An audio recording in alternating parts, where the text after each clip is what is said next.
Censorship has been a topic of debate in the film community since the beginning. While some argue that violent and sexual scenes contribute to the meanings of movies and are vital elements to tell realistic stories, others claim that movies should be clean and not include disturbing or inappropriate scenes. This fight for creative expression caused laws to be made and challenged, and completely changed the way that movies were consumed. Strict laws being defied by filmmakers and legal battles for freedom to produce art are just some of the consequences of restrictions being put on movies.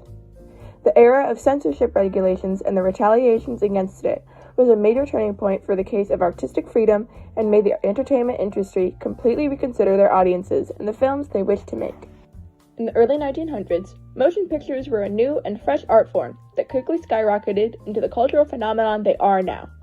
The rise of film studios in Southern California greatly contributed to this fact, as the conditions were perfect for filming. Early icons such as Charlie Chaplin set the silent foundation for what was to come as technology advanced and more people were going to see movies. However, these films had very loose restrictions on what they could and couldn't produce. Since movies were so new, people would watch virtually anything that came to their theaters. This means things like violence, harsh language, and sexual scenes were displayed for all audiences, and one actress emerged especially from these early uncensored days. Mae West was one of the most iconic yet controversial actresses of her time. Called the Queen of New York by The New Yorker, her unabashedly unique presence was unlike what Hollywood had ever seen. Her image was largely based on the risque, playing sexual and suggestive characters throughout her career. Her work spreaded many concerns in puritanical audiences who demanded there be more regulations on the content put in movies. Pre-code Hollywood lasted from 1927 to 1934. During this time, there were loose censorship laws put in place, but no filmmakers or studios took them very seriously. Movies like Babyface, She Done Him Wrong, and I Know Angel, the latter two starring Mae West, were big hits in the box office, but filled with sexual events and innuendos. These films and many others were disapproved of by some moviegoers who made it clear that they could no longer allow for young children to be exposed to such content. As a result, the Hays Code was put in place on July 1, 1934. This code deemed that no picture shall be produced which will lower the moral standards of those who will see it. It caused many filmmakers to become more cautious when filming and producing. Nearing the mid-1900s, censorship laws were now much stricter across the United States, especially the strict regulations imposed by the Hays Code. These rules were enforced to ensure films fit the moral standards of the time. However, in 1952, this was disrupted by the landmark Supreme Court decision in Joseph Burstyn, Inc. v. Wilson, which declared that films were protected under the First Amendment.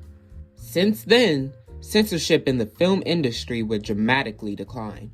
There were attempts to alter and justify the Hays Code, but they never worked out well. More and more films that challenged the code were released in the following years. A notable example is the film Some Like It Hot, which was produced without approval from the Hays Code due to cross-dressing. The film was a massive success, drawing eyes to the effectiveness of the Hays Code, and it became a vital element in the fall of the guidelines. Then came another significant Supreme Court ruling in 1965, the decision in Friedman v. Maryland, which declared that rating boards could only approve films instead of banning them under the First Amendment. Following this decision, the Hays Code lost most of its grounding. This led to possibly the most significant impact on censorship in the film industry: the rating system. Things took a drastic turn as concerns about anti-censorship reached a new height, and a shift in philosophy arrived quickly. In 1968, in an attempt to protect the creative process in the First Amendment, a voluntary film rating program replaced the Hays Code. The original film ratings were G, R, M, and X. G was for general audiences, so a movie for all ages. R was for restricted, meaning the movie contained some adult material. And if you were under 17, you needed an adult to accompany you. M was for mature audiences, while X meant no one under 17 would be admitted. Out of the original ratings, only 2 survived. Awareness was spread quickly about these ratings. especially to parents as they were the primary users of the system. They were meant to appeal to the families, and did so successfully, unlike the Hays Code. Over the next few years, several changes were made to the ratings. First, M was replaced with PG, then PG-13 was added.